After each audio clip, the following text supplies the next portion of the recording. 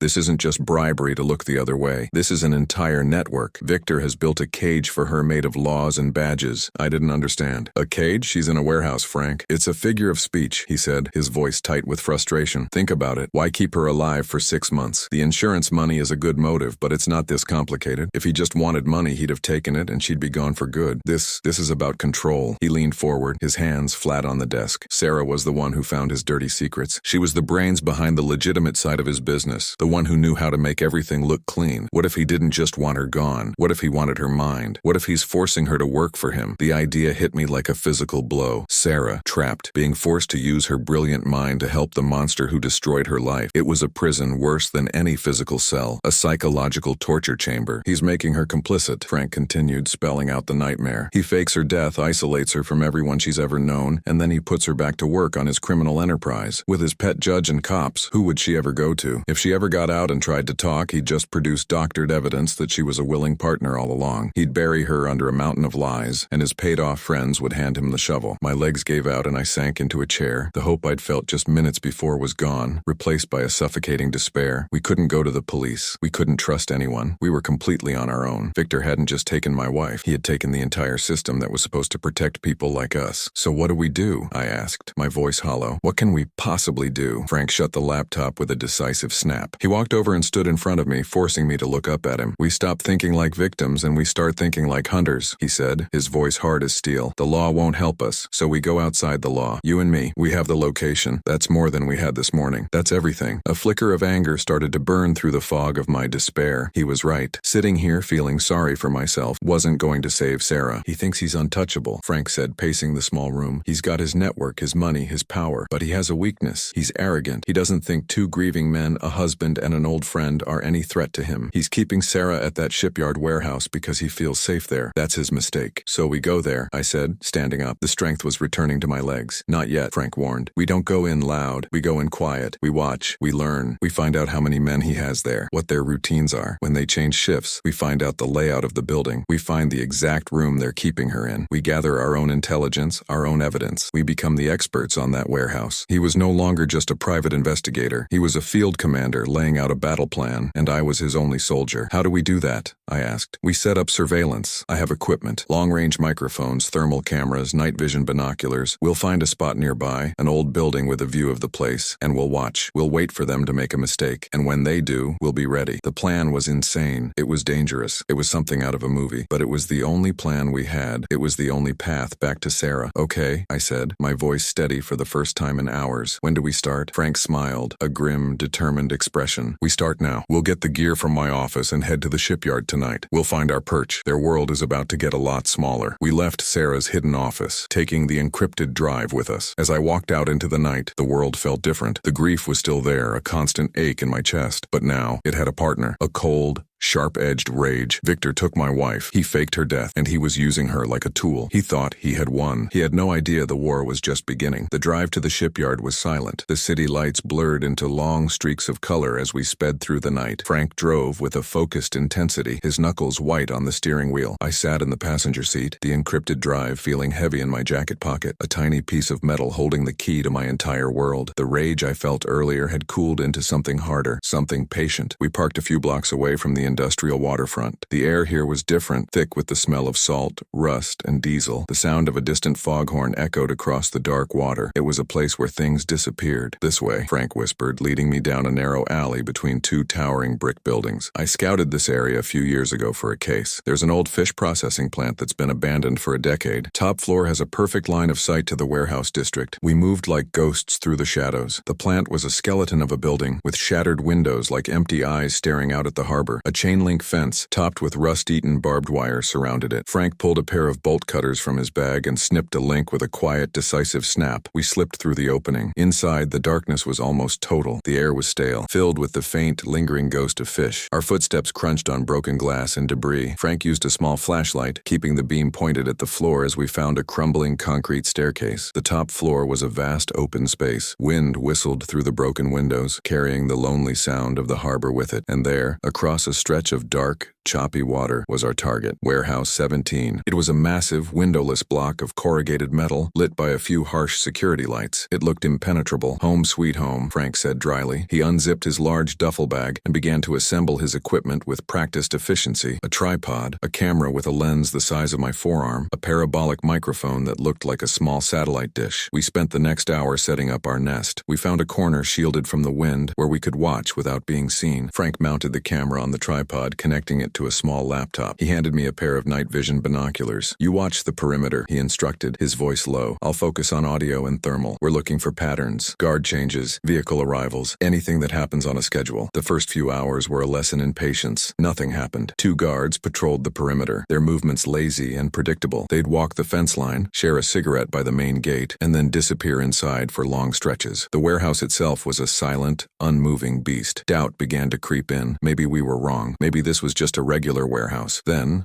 around 3 in the morning, a black sedan pulled up to the gate. It was sleek and expensive, completely out of place in this industrial wasteland. One of the guards scrambled to open the gate. The car drove inside and parked near a large loading bay door. A man in a sharp suit got out. He was younger than I expected, maybe in his early 30s, with slicked back hair and an arrogant posture. He looked impatient, checking his watch under the glare of the security light. We had a new player. Frank focused the parabolic microphone. "Got him," he murmured, putting on a pair of headphones. He passed me a second set. The sound was faint, crackled with static from the wind, but it was there. The man in the suit was talking on his phone. "I don't care what the timeline is," the man said, his voice sharp and annoyed. "He wants it ready for transport by Friday. No excuses. The asset needs to be compliant." The asset. My blood ran cold. They were talking about Sarah like she was a piece of cargo. "Is she stable?" the man asked. He listened for a moment. "Good. Keep her that way. I'll be in to check the preparations. Tell the doctor to be ready." He hung up and paced for a minute before one of the guards approached him. We couldn't hear their conversation, but the guard pointed toward a smaller side door. The man, who we now knew was some kind of manager, nodded and walked toward it. He punched a code into a keypad and the door slid open, spilling a sliver of interior light into the yard before closing behind him. Frank looked at me, his eyes gleaming in the dark. "Did you get that?" I nodded, my throat tight. "Friday. They're moving her on Friday. And there's a doctor," Frank added, "and a keypad with a code on a side entrance." It wasn't everything, but it was a start. It was proof. She was in there. She was alive. The man in the suit was our first concrete link. Finally, we had our first real weapon: information. Victor and his men had no idea their private world was now on display for 2 men hidden in the ruins across the water. In a few days, their routine, their arrogance would be their downfall. But first, we needed to find out who that man in the suit was, and we needed to learn that code. The drive back to the small motel room Frank had rented was silent. The world outside the car windows was a blur of streetlights and shadows, but all I could see was the cold, sterile light spilling from that side door. The asset. The words echoed in my head, a hammer striking an anvil anvil over and over. They had turned my Sarah, my vibrant laughing Sarah, into a thing, a package to be shipped. Frank pulled into the parking lot of a rundown motel miles away from the warehouse. Inside, the room was sparse, with 2 beds and a small table covered in his equipment. He immediately started plugging things in, his movements efficient and focused. The car he was driving, Frank said without looking up from his laptop. A black sedan. Did you get the plate? I closed my eyes, picturing the scene. Yes, I remember it. I recited the numbers and letters, and Frank's fingers flew across the keyboard. Good, he said. That's our first thread. A man in a suit that expensive, driving a car like that isn't a ghost. He has a name, a job, a life. We find him. We find a weak point. I paced the small room, the cheap carpet rough under my shoes. A weak point? Frank, they're moving her on Friday. We don't have time to investigate some guy's life. We need to get in there. He finally stopped typing and looked at me, his expression calm but firm. Patience. Running in blind gets you and Sarah killed. They have guards, procedures, a doctor. This isn't a simple smash and grab. We go in smart, or we don't go in at all. Knowing who this guy is tells us who we're up against. And that keypad code is our front door. He was right. My anger was afire, but Frank was the one thinking about how to build the oven. I took a deep breath. Okay, so how do we get the code? We go back, he said simply. Someone has to enter or leave through that door again. We just need to be there to see it. And this time we need to be closer. Hearing her whisper, "I'm alive," shattered my grief and my sanity. Do you believe me? Or am I losing my mind? What would you do in my place? Comment below and share this madness. The thought of going back there made my stomach churn, but the image of Sarah locked away inside pushed it down. I'll do it, I said. I can get closer than you. They're not looking for me. I'm just a grieving husband who's losing his mind. I can get lost in the industrial park, find a spot. Frank studied my face for a long moment. He must have seen the determination there, the ragged edge of a man with nothing left to lose. He finally nodded. All right, but you take this. He handed me a tiny camera, no bigger than a button on a shirt. It has a powerful zoom. Find a place to hide, stay steady, and just record. Don't try to be a hero. Just get the code. The next night, I was back. I felt like a ghost haunting the edges of my own nightmare. I left my car a mile away and walked through the dark, sticking to the shadows of forgotten buildings and overgrown lots. I found a spot behind a stack of rusted shipping containers, a perfect vantage point that looked directly at the side door about 50 yards away. The air was cold and damp. I set up the small camera on a makeshift tripod of broken bricks, aiming it at the keypad. Then I waited. Hours passed. My muscles ached from crouching in the same position. The only sounds were the wind and the distant hum of the city. Doubt started to creep in. What if no one used the door tonight? What if Friday was tomorrow and this was my last chance? Just as I was about to give up, a pair of headlights cut through the darkness. It was the same black sedan. My heart hammered against my ribs. The man in the suit got out. I fumbled with the record button on the camera, my fingers stiff with cold. He walked straight to the door, looking annoyed and tapping his foot just like before. He didn't even look around. Arrogance. Frank was right. It would be their downfall. He raised his hand to the keypad. My entire world narrowed to that small, illuminated square. I held my breath. He punched in the numbers quickly, his body partially blocking my view. For a terrible second, I thought I'd miss it. But then he shifted and the camera caught his fingers clearly for the last 3 digits. The door slid open. He stepped inside. The door slid shut. I stayed hidden for another 20 minutes, my heart still racing before I packed up the camera and slipped away into the night. When I got back to the motel, Frank was staring at his laptop screen, a grim smile on his face. "Meet Adrian," he said, turning the screen toward me. On it was a corporate headshot of the man in the suit. His name was Adrian Cross. He was a senior partner at a law firm known for representing powerful and often shady corporations. And his biggest client? Victor Industries. "He's Victor's cleaner," Frank said. "He handles the things that can't see the light of day." I didn't say anything. I just took the camera and connected it to the laptop. I played the video, my hands shaking slightly. We watched as Adrian's fingers danced over the keypad. Frank slowed it down, frame by frame. 1, 4, 7, he murmured, typing the numbers. His hand is in the way. Wait, there. 8, 2, 6, 1, 4, 7, 8, 2, 6.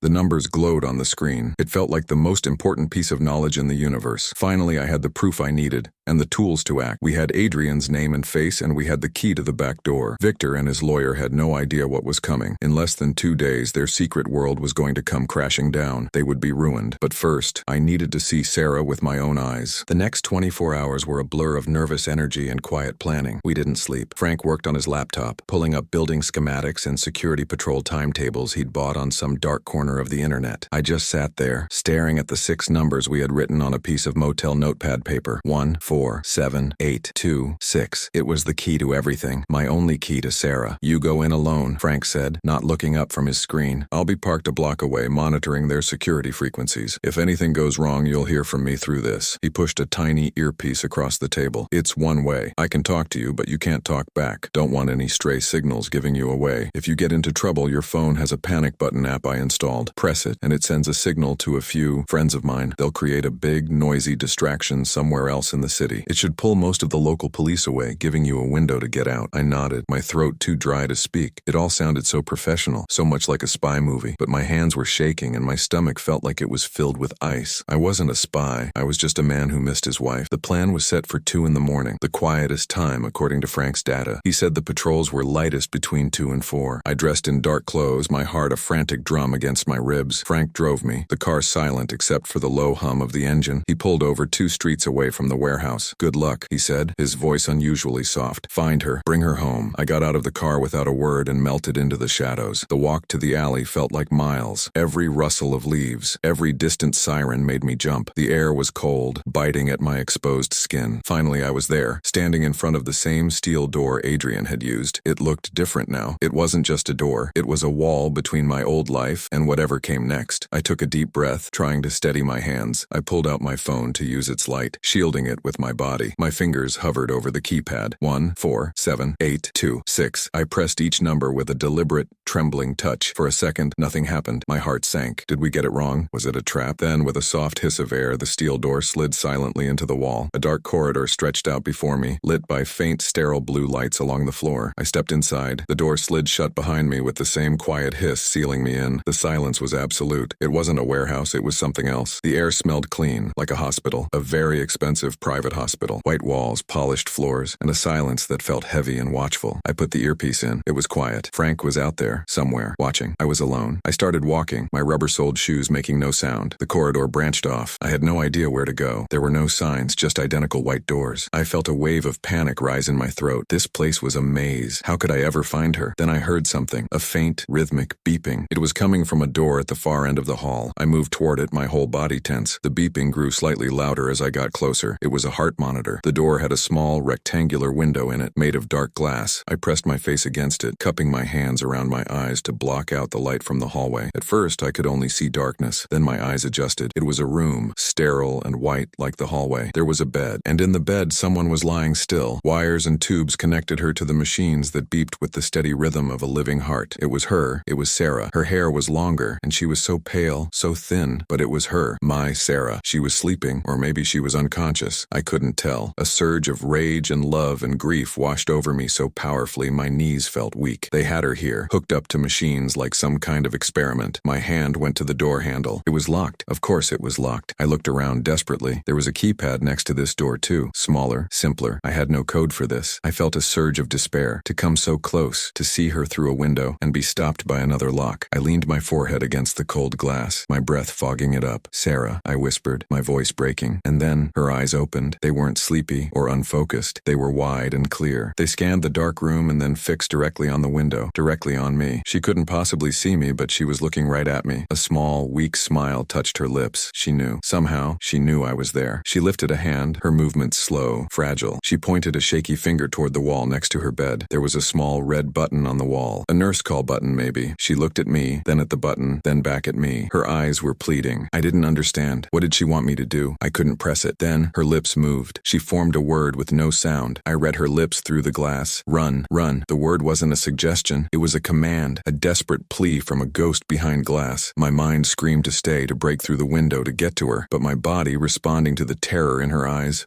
obeyed. I stumbled back from the door, my breath catching in my throat. Run where? How? This whole floor was a dead end. A soft chime echoed down the white hallway. The elevator. Someone was coming. Panic, cold and sharp, shot through me. I looked around wildly. There were no doors, no rooms to hide in, just the long, sterile corridor that felt like the inside of a bone. At the far end, near where I had first stepped off the elevator, was a small alcove, barely a shadow, where a fire extinguisher was mounted on the wall. It was my only chance. I moved, my feet silent on the polished floor. I pressed myself into the small space, trying to make myself invisible. The extinguisher felt cold against my back. I held my breath as the elevator doors slid open with a quiet hiss. Two sets of footsteps clicked on the floor, a man and a woman. Their voices were low and controlled. The readings from the subject are unstable, a man's voice said. It was calm, clinical. Dr. Adrian is concerned about another cognitive relapse. Adrian is always concerned, a woman replied, her voice sharp and impatient. The asset is secure. The neural interface is stable. A little fluctuation is expected. The asset. They were talking about my Sarah, my wife, not as a person, but as a thing, an asset. Rage burned in my chest, so hot it almost made me step out from the shadows. I forced myself to stay still, my nails digging into my palms. They stopped walking. They were right outside her room. I could hear the soft beeping of a keypad. Is he still calling the old number? The man asked. Every night, the woman, Denise, said with a hint of amusement, like a prayer to a dead saint. It's pathetic, Victor. He has no idea. He thinks she's ashes in an urn. Victor, Denise. The names felt like poison in my ears. These were the people who did this. These were the monsters who stole my wife and told the world she was dead. Let's keep it that way, Victor said. The project is too close to phase 2 to have any loose ends. Make sure the phone logs are wiped clean every 12 hours, no traces. The door to her room clicked open, and a sliver of light cut across the hallway. They stepped inside, and the door clicked shut behind them, plunging the corridor back into dimness. This was my chance. I didn't know what their project was, but I knew it was monstrous, and Sarah was trapped in the middle of it. Her warning made perfect sense now. They were watching everything. If they found me here, I wouldn't just be thrown out, I would disappear. I crept from my hiding spot, my heart a frantic drum against my ribs. I couldn't take the elevator. They would see the call button light up. They would know someone else was on the floor. I ran to the other end of the hall, past Sarah's room, praying for a stairwell, a service exit, anything. At the very end of the corridor, I found it. A heavy metal door with a sign that read, Stairwell B, emergency exit only. An alarm would probably go off, but I had no choice. I grabbed the push bar and shoved with all my weight. It opened with a groan, and I slipped through, letting it close silently behind me. I was in a concrete stairwell lit by a single caged bulb. The air was dusty and cold. I didn't run down. That would lead to the ground floor, probably to a lobby with guards. I went up. 2 flights up, I found another door. It was unlocked. I eased it open and found myself in what looked like a storage area. Boxes were stacked everywhere. Through a grimy window, I could see the city lights. I was on a higher floor. I moved through the cluttered room, my eyes searching for a way out. I found a service elevator at the far end, the kind used for moving equipment. It was old and rickety, but the call button was there. I pressed it, my ears straining for any sound of discovery from below. The elevator arrived with a shuddering jolt. I got in and pressed the button for the parking garage. The descent was the longest minute of my life. Every creak of the cables was the sound of them finding me. When the doors opened to a dark, mostly empty parking level, I sprinted for the exit ramp. The cold night air hit me like a physical blow. I was out. I was free, but I was a target. I couldn't go home. I couldn't use my phone. Victor and Denise knew my name, my habits. They knew I called her number every night. I walked for miles, just putting distance between me and that building. My mind was a whirlwind of Sarah's face, the wires, the cold voices of her captors. I needed help. I knew only one person who would believe a story this insane, one person who I could trust with my life. I found a payphone, the receiver cold and greasy. I dug through my pockets for some change, my hands still shaking. I dialed the number from memory. It rang 3 times before he picked up. Yeah? The voice was gruff, sleepy. Frank, I said, my own voice cracking. It's me. There was a pause on the other end. What's wrong? You sound like you've seen a ghost. I leaned my forehead against the cold metal of the phone booth, a dry sob escaping my lips. Something like that, Frank. I need your help. It's Sarah. She's alive. There was a long silence on the line, so long I thought he'd hung up. Then Frank's voice came back, sharp and clear, all the sleepiness gone. Where are you? I told him the intersection of 2 streets I'd found on a sign. Stay put. Don't talk to anyone. I'll be there in 15 minutes. He didn't ask questions. He didn't doubt me. That was Frank. We'd been through too much in our youth for him to dismiss a call like that. The 15 minutes felt like a lifetime. Every car that passed slowed down in my mind. Every person walking on the other side of the street was an agent sent by Victor and Denise. I was a wreck, my nerves screaming. When a beat-up pickup truck pulled over, I almost ran. Then the passenger door swung open. It was Frank. Get in, he said, his face grim. I slid into the seat, the old fabric a strange comfort. He didn't drive off right away. He just looked at me, his eyes scanning my face, my torn clothes, the wild look in my eyes. You look like hell, he said quietly. Start from the beginning and don't leave anything out. We drove aimlessly through the sleeping city while I talked. I told him everything. The strange phone call, the voicemail changing back, the address from the phone company, the building,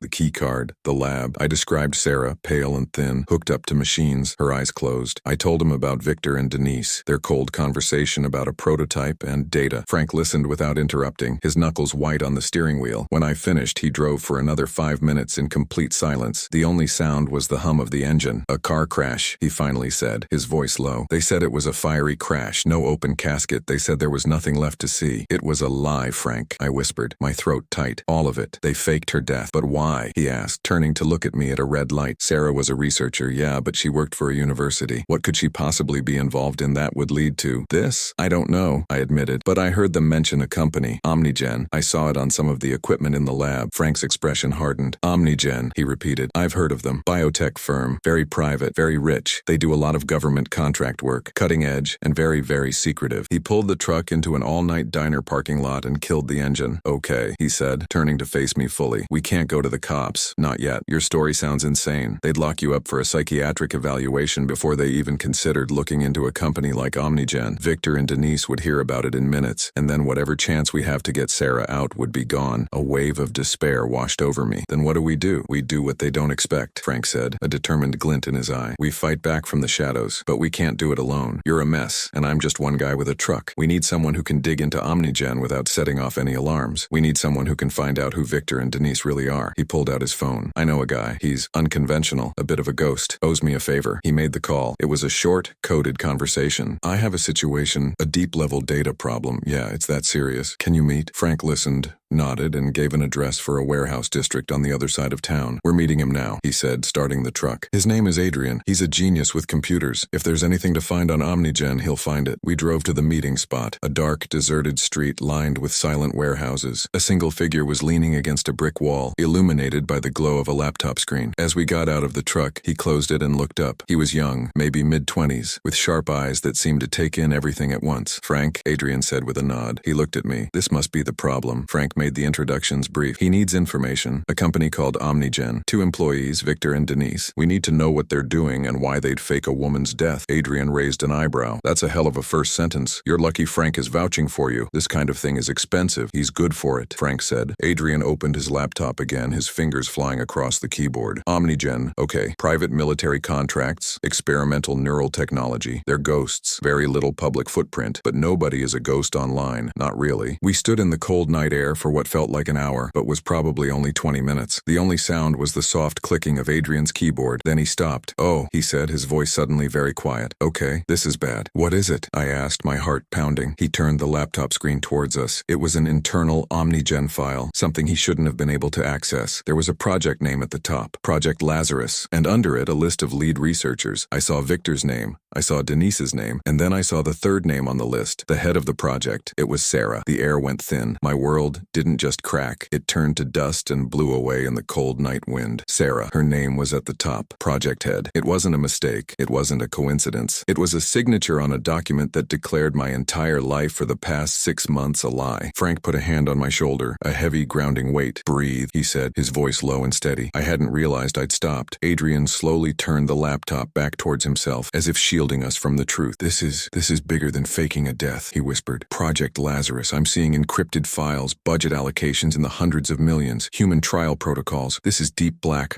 off-the-book stuff. My mind was a storm. Sarah, my Sarah, who cried during sad movies and burned toast every other Sunday, was the head of a secret monstrous project. The car crash, the funeral, the empty coffin they wouldn't let me see. It was all theater, a performance, and she was the director. Victor and Denise were just actors. What do we do? I finally managed to say, my voice raspy. We have a choice, Adrian said, not looking up from the screen. I can close this window, erase my tracks, and we can all walk away. They'll never know I was here. Or I can download everything, every file, every email, every piece of data on Project Lazarus. But if you do that, Frank asked, they'll know, Adrian said simply. The moment I start a mass download, silent alarms will trip on their servers. They won't know who it is or where I am, not right away, but they'll know they've been breached. They will lock everything down. They will hunt for the source. We'll have a window, maybe an hour, maybe less. I looked at Frank. His face was grim. This was no longer about finding my wife. This was about exposing something dark and dangerous, something she was in charge of. The whisper on the phone, I'm alive, wasn't a cry for help. It was a mistake, a loose those threads she left behind. Do it, I said, the words feeling like stones in my mouth. Download it all. Frank nodded in agreement. Get everything, Adrian. We only get one shot at this. Adrian's face was pale in the glow of the screen, but his eyes were determined. Okay, he said. Hold on. His fingers became a blur. Windows opened and closed. Lines of code scrolled past. A small window appeared in the corner of the screen with a progress bar. Copying files 1%. It was the slowest thing I had ever watched. Every second that ticked by felt like an invitation for a door to be kicked in, for sirens to start screaming in the distance. Who do we give it to? I asked, my voice barely audible. The police? Frank snorted. No. A company this connected? The local cops would get a call from someone high up and the evidence would disappear. This has to go public, all at once. He pulled out his own phone. I have a contact, a real journalist, one of the old school ones who can't be bought. I'll make the call. I'll tell him to be ready for the biggest story of his life. We stood there in silence. The only sounds were Adrian's frantic typing and Frank's quiet, intense conversation on the phone. The progress bar crept forward. 34%, 57%, 78%. My heart was a drum against my ribs. I thought of Sarah's smile. Was any of it real? Or was I just part of her cover? A convenient, loving husband to make her seem normal. Done, Adrian breathed out, hitting one last key with a final sharp tap. It's all packaged. Sending it now. Another progress bar appeared. This one moved faster. Uploading. The moment it hit 100%, Adrian slammed the laptop shut. We have to go now. Leave the laptop. It's a burner. They can trace it, but it won't lead to me. We didn't run, but we walked fast, melting back into the shadows of the city. Every car that passed felt like it was watching us. We got back to Frank's car and drove, not speaking. My phone buzzed in my pocket about 15 minutes later. It was a notification from a major news network. Frank's phone buzzed too. He picked it up and put it on speaker. It was his journalist contact. It's real, Frank, the man's voice said, electric with excitement. My God, it's all here. Human trials, illegal weaponization of neural tech. I'm sending it to the feds and my editor at the same time. This is going to explode. We pulled over and watched the news on my phone. At first, it was just a small banner at the bottom of the screen. Then, the anchor interrupted the regular programming. We have breaking news, she said, her face serious. Federal agents are currently raiding the headquarters of the private technology firm Omnigen. The screen switched to a live helicopter shot. I saw the building, the same one from the photos, but now it was surrounded by black SUVs and armed agents pouring through the doors. Flashing red and blue lights painted the night. The camera on the ground got closer. Employees were being let out, confused and scared. Then I saw him. They brought Victor out in handcuffs. His face, once so smug and confident, was a mask of pure, unadulterated shock. He looked around wildly, as if he couldn't understand how his world had collapsed so fast. A moment later, they brought out Denise. She was sobbing, trying to hide her face from the cameras. The woman who had smirked at my pain was now a broken wreck. I felt a cold, clean wave of satisfaction wash over me. It wasn't joy. It was justice. It was the sound of a debt being paid. They were caught. The monsters were in chains. But as the news anchor started reading the names of the project leads from the leaked documents, they only mentioned 2 arrests, Victor and Denise. There was no mention of the third name, the name at the top of the list. The ghost was still out there, and I had to find her. The news anchor's voice faded into a dull buzz in my ears. Frank killed the engine. We sat in the dark car, the only light coming from my phone screen showing the chaos at Omnigen. Victor and Denise were caught. 2 heads of the Hydra were gone, but the main one, the one that whispered to me from the dead, was still free. The third name, I said, my voice hollow. They didn't say her name. Frank looked at me, his face grim. The feds have the list. They'll find her. They're looking for a ghost, I replied. They're looking for a dead woman. How do you find someone who doesn't exist? Adrian was quiet in the back seat. She's not a ghost. She's a person. She has habits, places she'd go, something she overlooked. He was right. If Sarah was alive, she was still Sarah, the woman I married, the woman who hid her favorite books behind the others on the shelf, who kept a small box of photos under a loose floorboard in our closet. She was a creature of habit and secrets. Take me home, I told Frank. Not to my small apartment, but to our home, the one I'd locked up 6 months ago, unable to face the memories. The drive was silent. Frank handed me the keys he'd been holding for me. The house was cold and smelled of dust and old perfume. Her perfume. I walked through the rooms, each one a perfectly preserved memory. Nothing seemed out of place. I went to our bedroom, to the closet. I knelt down and felt for the loose floorboard. It was still there. I pried it up. Inside was her small wooden box. But it wasn't photos this time. It was a single key with a small metal tag. On the tag were just 2 things, a number and a letter, 17B. Below it, an address. It wasn't a house. It was for a self-storage facility on the edge of the city. I found her, I whispered to Frank, who was waiting by the door. We drove there immediately. The facility was a maze of identical orange doors under buzzing fluorescent lights. We found Unit 17B. The key slid into the lock and turned with a smooth click. I took a deep breath and pulled the heavy door up. It wasn't a storage unit. It was a small, clean office. A desk, a chair, a computer humming quietly, and sitting at the desk, looking at the monitor which showed a live feed of the raid on Omnigen, was Sarah. She turned slowly. She wasn't a ghost. She wasn't a whisper. She was real. She looked the same, but her eyes were different. They were cold, calculating. There was no warmth, no love, just a chilling emptiness. "I knew you'd figure it out," she said, her voice calm, without a trace of the rasp I'd heard on the phone. "I always knew you were smarter than everyone gave you credit for." My heart felt like it had been ripped out of my chest all over again. "Why, Sarah? Why all of this?" She stood up and walked to a whiteboard covered in complex equations and diagrams of the human brain. "Because they were small-minded," she said, gesturing at the board. "Victor wanted a weapon. Denise wanted money. They saw a tool. I saw the future. A world without death. A way to copy a mind, a soul, and put it back. The crash, it was the perfect opportunity to disappear, to lead the project without anyone's rules but my own. You experimented on people," I said, my voice shaking with anger. "You destroyed lives. Sacrifices," she corrected me, her eyes flashing with a terrifying fire. "Progress requires sacrifice. I called you because a part of me needed someone to know, the real me, the one who is changing the world." I looked at the woman I had loved, the woman I had mourned for 6 months, and I saw a monster, a brilliant, broken monster. She saw my face change. For a split second, a flicker of something crossed her eyes. Regret? Sadness? The old Sarah was in there somewhere, buried, deep. What we had, was that real? I asked, the question tearing me apart. "It was," she said softly, and for a moment, her voice was the one I remembered. It was the only thing that was, but it wasn't enough. That was her 5% of humanity. A single, fleeting admission. I pulled out my phone. I had been recording everything since we entered the unit. I looked at her, the ghost who had haunted me. She knew what I was doing. She didn't try to stop me. She just gave a small, sad smile. "I guess this is it then," she said. I nodded. "It's over." I sent the recording to Frank's journalist contact and the FBI tip line Adrian had given me. Then I stepped out of the unit and closed the door, leaving her in her cold, white world. A few months later, the trials were over. Victor and Denise got life sentences. Sarah, the brilliant mind behind it all, was sent to a secure medical facility for the criminally insane. Her genius was now confined to a padded room. I sold the house. I packed a few things, photos of the woman I thought I knew, and started over. The pain was still there, a scar that would never fully fade, but it wasn't a raw wound anymore. I had found the truth. I had delivered justice, not for revenge, but for peace. One day, I found myself driving by the ocean. I got out of the car and walked to the water's edge. The waves crashed, washing away the old and bringing in the new. For the first time in a long time, I felt the sun on my face, and I knew I was finally free. The ghost was gone, and I was alive. From a ghost's whisper to a cold, white room. Victor and Denise are jailed. Sarah's genius confined. I sold the house, found peace. What did you think of my justice? Subscribe for more intense stories.